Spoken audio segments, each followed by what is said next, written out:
الرحمن الرحيم الحمد لله رب العالمين والصلاة والسلام على سيد الأنبياء والمرسلين وعلى آله وأصحابه الصادقين المعلمين المبلغين ومن تبعهم بإحسان إلى يوم الدين.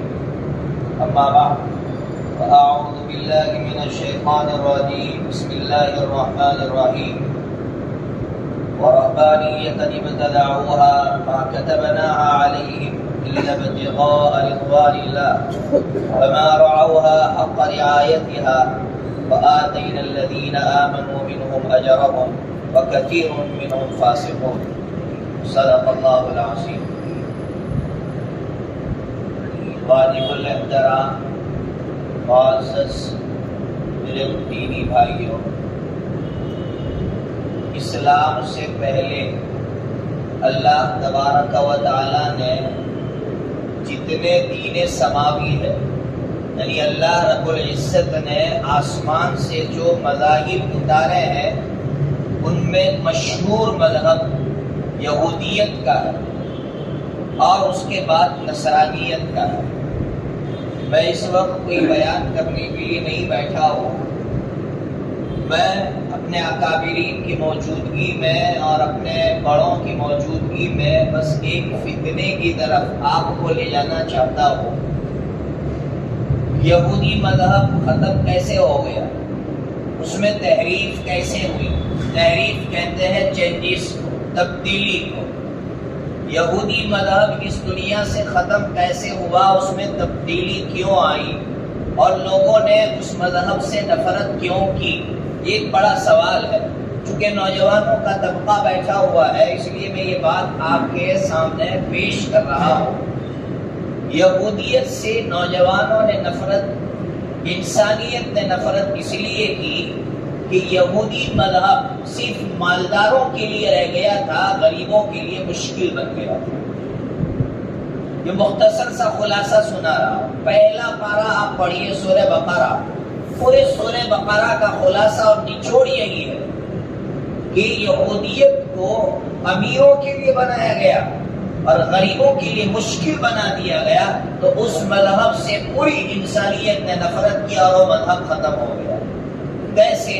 اس کی مثال بخاری شریف میں ہے کہ اگر کوئی مالدار کا بچہ یا مالدار کا فرد کوئی جرم کرتا تو اس کو سزا نہیں دی جاتی، اور کوئی غریب جرم کرتا تو اس کو سزا دی جاتی. جب یہ چیز انسانیت نے دیکھی تو اس مذہب سے نفرت کی. آئیے اس کے بعد جو دوسرا مذہب آیا، نصرانیت، عیسائیت جس کو ہم کہتے ہیں. عیسائیت سے خاص کر نوجوانوں نے نفرت کی. اس کی وجہ کیا تھی؟ اس کی بنیادی وجہ یہ تھی کہ نصرانی جو بڑے بڑے علماء تھے، یعنی حضرت عیسیٰ علیہ السلام کے ماننے والے، جن کو جو ہے حواریین کہا جاتا تھا، حواریین کے بعد جو ان کے متبعین تھے، انہوں نے دین کی عبادت کے لیے الگ طریقہ اختیار کیا. کیا طریقہ اختیار کیا؟ جنگلوں میں جانے لگے، دنیا چھوڑ دی، جنگلوں میں جا کر عبادت کرنے کو دین سمجھنے لگے.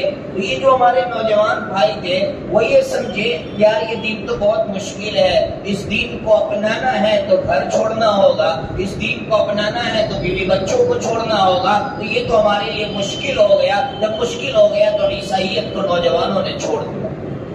اور یہ میں نہیں کہہ رہا ہوں، ابھی میں نے قرآن مجید کی جو آیت پڑھی، وَرَهْبَانِيَّةً ابْتَدَعُوهَا مَا كَتَبْنَاهَا عَلَيْهِمْ إِلَّا ابْتِغَاءَ رِضْوَانِ اللَّهِ وَمَا رَعَوْهَا حَقَّ رِعَایَتِهَا. قرآن کہہ رہا ہے کہ یہ جو سنیاسی انہوں نے لی تھی، رہبانیت سنیاسی کو کہتے ہیں، اللہ نے ان سے بھی کہا تھا کہ دین کے لیے تم گھر بار چھوڑ دو. انہوں نے اپنی طرف سے اس کو اختیار کیا.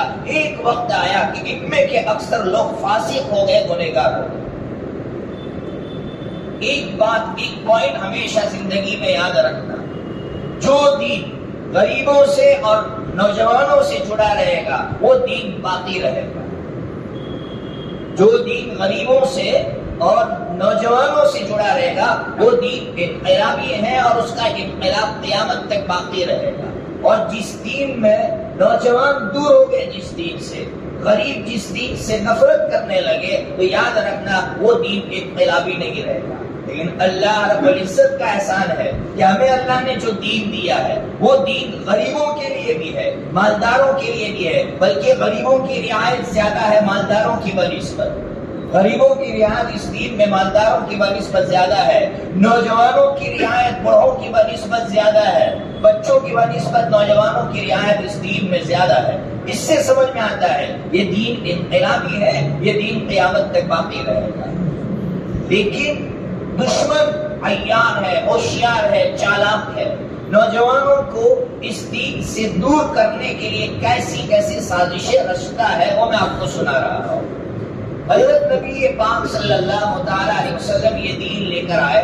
آقا کی منشا یہ تھی ہر نوجوان ذاکر بنے، یعنی اللہ کا ذکر کرنے والا بنے. آج کسی نوجوان سے ہم پوچھے بھائی تو ذاکر بننا چاہتا ہے، نوجوان کہے گا اپنے بس کی بات نہیں، یہ تو شیخ صاحب کے بس کی بات ہے، میں تو اللہ کا ذاکر بندہ نہیں بن سکتا ہوں. ہر نوجوان کے دماغ میں ایک ہی بات ہوگی، جبکہ میرے آقا کی منشا یہ تھی ہر نوجوان اللہ کا ذاکر بندہ بنے. کیسے بنے؟ اس کے لیے کتنا آسان راستہ دیا. موقع کی مناسب جتنی دعائیں ہیں وہ دعائیں نوجوان پڑھ رہا ہے وہ اللہ کا ذاکر بندہ ہو. بھائی آسان تھا یا مشکل تھا؟ آسان. لیکن نوجوان کے لیے یہ چیز مشکل بنا دی گئی. کیسے بنائی وہ میں بتا رہا ہوں. وظائف، اتنے سارے وظائف کی بھرمار، اس کے سامنے جب وظائف آئے ڈھیروں سارے وہ کنفیوز ہے کس کو پڑھو کس کو نہ پڑھو. تو کنفیوژن میں سب کو چھوڑ رہا ہے، ایک دعا بھی نہیں پڑھتا. یہ یاد رکھیے گا نوجوان ذاکرین کی فہرست سے نکل رہا ہے، جبکہ میرے آقا کی منشا تھی کہ ہر نوجوان ذاکرین کی فہرست میں آئے. دوسرا اس میں جو نقصان ہمارے اس دین میں داخل ہوا ہے، جو ایک چور دروازہ ہے، سوراخ میں کہوں گا وہ یہ ہے. یاد رکھنا ایک بات میں مفتی ہونے کے ناطے کہہ رہا ہوں، سچی بات کہہ رہا ہوں. بزرگان دین نے جو وظائف دیے ہیں بہت اچھے وظائف ہیں، لیکن حضرت نبی پاک صلی اللہ تعالی علیہ وسلم کے وظیفے سے بڑھ کر کسی کا وظیفہ نہیں ہو سکتا. آج پوری امت کا حال یہ ہے بزرگان دین کے وظائف کی طرف جا رہی ہے، لیکن میرے آقا سے منقول جو وظائف ہے اس کو ترک کر رہی ہے. یہ اس وقت کا سب سے بڑا المیہ کہیے. اگر اس کی طرف ہم نے توجہ نہیں دی تو بہت بڑا نقصان ہوگا، بہت بڑا نقصان ہوگا. امت سنت کی طاقت سے معروف ہو جائے گی. میں اس کی مثالیں دیتا ہوں. آج فرض نماز کے بعد ہر بندہ سر پہ ہاتھ رکھ کے پڑھ رہا ہے یا نور یا نور یا نور یا نور. اللہ کا نام ہے، علم وصفی ہے، لیکن کون سا نوجوان ہے جو فرض نماز کے بعد آقا سے منقول دعائیں پڑھتا ہے؟ اس کو کتنی دعائیں یاد ہے آقا سے منقول؟ پوچھے تو صحیح احادیث میں آقا سے منقول دعائیں کون سی تھی؟ لیکن وہ دعائیں نہیں پڑھ رہے لوگ. پڑھ رہے ہیں تو دوسرے وظائف پڑھ رہے ہیں اور آقا سے منقول دعائیں ترک کی جا رہی ہیں، چھوڑی جا رہی ہیں. سنت کو چھوڑا جا رہا ہے، غیر محسوس طریقے سے چھوڑا جا رہا ہے. ہمیں شعور نہیں ہے اس کا کہ میں سنت کو ترک کر رہا ہوں. اسی طرح سازش ہوتی ہے، حملے باطل کے اسی طرح ہوتے ہیں. ان حملوں کو سمجھنا ہوتا ہے. اس لیے یہ مجلس چھوٹی سی نہیں ہے، یہ سمجھداروں کی مجلس ہے. یہ مجلس الگ عہد کر لے کہ آج سے ہم آقا سے منقول دعاؤں کو پڑھنا شروع کریں گے اور انشاءاللہ ایک ایک شخص تک پہنچائیں گے تو قسم خدا پاک کی باطل کی یہ سازش فیل ہو جائے گی. میں آپ کو ایک واقعہ سناؤں. ہم لوگ آج کیا کر رہے ہیں؟ ہم سے کچھ نہیں ہو پا رہا ہے، ہم کچھ نہیں کر رہے ہیں. ہمارے اکابرین نے، صحابہ کرام نے کیا کیا اس کی تو کوئی مثال نہیں پیش کر سکتا ہے. لیکن ماضی قریب کے ہمارے اکابرین، ہمیں حوصلہ ملتا ہے کہ یار ہمارے اکابرین جو بالکل ہمارے قریب میں گزرے ہیں وہ جب یہ سب کچھ کر سکتے ہیں تو ہمارے یہ نوجوان بھائی کیوں نہیں کر سکتا ہے؟ اس کے اندر یہ حوصلے کیوں نہیں آ سکتے؟ یہ عزائم اس کے اندر کیوں نہیں آ سکتے ہیں؟ بہاولپور کی سرزمین کا واقعہ آپ نے شاید سنا ہوگا، بارہا سنا ہوگا، لیکن واپس سنیے تاکہ ایمان میں تازگی پیدا ہو اور وہ عزائم اور وہ جذبات ہمارے اندر پیدا ہو جو جذبات ان اکابرین میں تھے. ایک عورت، مسلم عورت مقدمہ دائر کرتی ہے کورٹ میں مقدمہ دائر کرتی ہے کہ میں ایک مسلمان لڑکی ہوں، میرا شوہر پہلے مسلمان تھا، اب قادیانی ہو گیا ہے، اور قادیانی کو میں مسلمان نہیں مانتی، میں کافر مانتی ہوں۔ جب میرا شوہر کافر ہو گیا ہے، ہم دونوں میں تفریق کروائی جائے، یعنی ہم دونوں کو الگ کروایا جائے، اس لیے کہ مسلمان کی شادی غیر مسلم سے نہیں ہو سکتی۔ انگریزوں کا دور تھا، یہ مقدمہ پہنچا انگریز کی کورٹ میں۔ انگریز نے جب مقدمہ دیکھا، یہاں سے وکیل کھڑا ہوا، وہاں سے وکیل کھڑا ہوا، انگریز کو بات سمجھ میں نہیں آئی، اس لیے کہ علمی بات تھی۔ انگریز نے لیٹر بھیجا بہاولپور کے مدرسے میں، بہاولپور کے مدرسے کا لیٹر دارالعلوم دیوبند میں پہنچا۔ دارالعلوم دیوبند کے اکابرین میں اس وقت علامہ شبیر احمد عثمانی رحمۃ اللہ علیہ، حضرت مفتی کفایت اللہ صاحب دہلوی رحمۃ اللہ علیہ، بڑے بڑے اکابرین تھے۔ جب یہ خط پہنچا، اس میں یہ لکھا گیا تھا کہ اس طرح کا مقدمہ ہمارے یہاں آیا ہے، اس کو لڑنے کے لیے کسی عالم کی ضرورت ہے، کوئی عالم آئے دلائل کی روشنی میں آ کر بات کرے۔ علامہ شبیر احمد عثمانی متکلم اسلام تھے، یعنی ان کے جیسا بولنے والا آج تک کوئی پیدا نہیں ہوا۔ علامہ شبیر احمد عثمانی رحمۃ اللہ علیہ نے پوری تیاری کی۔ تیاری کرنے کے بعد سننا میرے بھائیوں، علامہ انور شاہ کشمیری رحمۃ اللہ علیہ جو اس وقت بیمار چل رہے تھے، بستر پر لیٹے ہوئے تھے، بواسیر کا مرض تھا، اور کیسا مرض تھا۔ علامہ جب سوتے تھے بستر کے نیچے، بستر پہ، تو بستر کے نیچے بالٹی رکھی جاتی تھی، خون سے بالٹی بھر جاتی، دوسری بالٹی رکھی جاتی۔ اتنے سخت مرض میں مبتلا علامہ کشمیری رحمۃ اللہ علیہ، علامہ شبیر احمد عثمانی تیاری کر کے علامہ انور شاہ کشمیری رحمۃ اللہ علیہ کی خدمت میں حاضر ہوتے کہ حضرت سے دعا لے لے کہ حضرت میں بہاولپور جا رہا ہوں اور اتنا بڑا مقدم آیا ہے، آقا کی عزت پر حملہ ہوا ہے، قادیانی کہہ رہا ہے کہ آقا آخری نبی نہیں ہے۔ علامہ انور شاہ کشمیری نے پوچھا کیوں آئے ہو مولانا شبیر، کیوں آئے ہو؟ کہا حضرت دعا کے لیے آیا ہو، ایک بات ضرور سناؤں گا۔ علامہ شبیر احمد عثمانی اپنے زمانے کا متکلم اسلام تھا، عمر میں بڑا تھا، اور علامہ انور شاہ کشمیری ان سے عمر میں چھوٹے تھے، لیکن احترام کتنا، ادب کتنا، اتنا بڑا شخص، اتنا بڑا متکلم اسلام جب پاکستان بنا تو پاکستان کی جو قوانین بنانے تھے اس کا صدر بنایا جاتا ہے، اتنا بڑا شخص،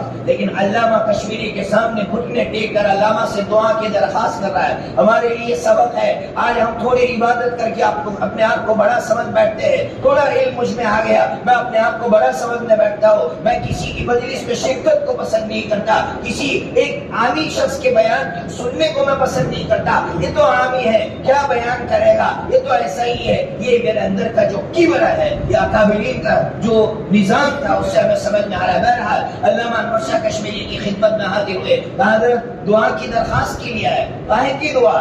حضرت بہاولپور کی سرزمین پر اس طرح مقدمہ پہنچا ہے، علامہ کشمیری رحمت اللہ علیہ پر ہماری ہزاروں جانیں قربان ہو۔ علامہ کشمیری رحمت اللہ علیہ نے عجیب جملہ ارشاد فرمایا مولانا شبیر، انور شاہ کی پوری زندگی اللہ کے رسول کی احادیث پڑھاتے گزری ہے، اگر میں نے اللہ کے رسول کے عزت کی حفاظت نہیں کی اور میری جان اسی طرح بستر پہ آ گئی تو میرا حدیث پڑھانا بیکار ہے۔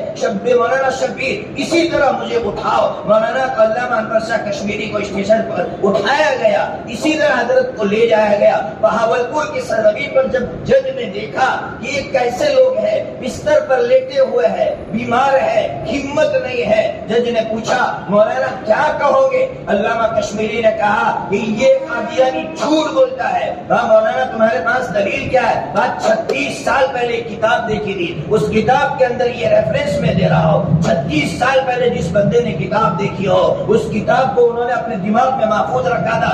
جج پریشان ہے کہ ایسے ہی ہوائی بات کر رہا ہے، کتاب کھول کر دیکھی تو بات علامہ انور شاہ کشمیری کی صحیح نکلی۔ جج نے فیصلہ کیا کہ قادیانی کافر ہے، قادیانی کافر ہے۔ علامہ انور شاہ کشمیری نے فرمایا کل میں اللہ کے رسول کی خدمت میں جب حاضر ہوں گا سرخرو ہو کر حاضر ہوں گا کہ انور شاہ نے میری عزت کی لاج رکھی۔ آج قسم خدا پاک کی نوجوان آقا کی اتنی دعائیں یاد نہیں کر سکتے ہیں، اس لیے نوجوانوں کو سمجھنا چاہیے کہ ہمیں کیا کرنا ہے، کیا کیا ہمارے بڑوں نے، کیا کر دکھایا، کیسے کیسے کارنامے انجام دیے ہیں۔ میں لمبی چوڑی بات کرنے کا عادی بھی نہیں ہوں اور بڑوں کی موجودگی میں لمبی چوڑی باتیں نہیں کی جاتی ہے، بس مختصراً آپ سے اتنی التجا کر رہا ہوں۔ میں ایک مشن تو نہیں کہوں گا، مشن کہوں گا تو فائدہ یہ ہوگا کام آگے بڑھے گا۔ میں اس کام کو لے کر چلا ہوں، میں نے صرف ایک پیج کے اندر دعائیں لکھ دی ہے 24 گھنٹے کی، اور ایسی عجیب ایسے فضائل ہے۔ بھائی آپ نے وضو کی، وضو کرنے کے بعد ہم دعا پڑھتے ہیں اشہد ان لا الہ الا اللہ واشہد ان محمدا عبدہ ورسولہ اللہم اجعلنی من التوابین واجعلنی من المتطہرین. حضرت عمر راوی اور ایک قول کے مطابق حضرت عقبہ راوی ہے. حضرت عمر فرماتے ہیں ترمذی شریف کے اندر حدیث ہے فتحت له ثمانیۃ ابواب الجنہ،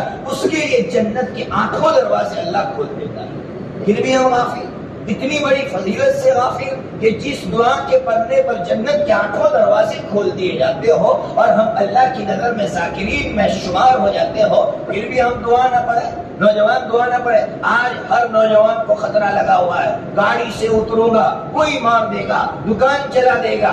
آقا نے کہا تو سواری سے اترے جیسے ہی تیرا پیر نیچے ہو اس وقت یہ دعا پڑھ لے اعوذ بکلمات اللہ التامات من شر ما خلق. اتنی دعا ہے اعوذ بکلمات اللہ التامات من شر ما. اتنی دعا سکھا کے دنیا کی کوئی طاقت تمہیں نقصان نہیں پہنچا سکتی ہے. پھر اذان کے بعد کی دعا ہم پڑھتے ہیں یا غفلت میں گزار دیتے ہیں. آقا نے فرمایا وجبت لہ شفاعتی، جو پابندی کے ساتھ یہ دعا پڑھے گا کل میدان محشر میں میری شفاعت نصیب ہوگی.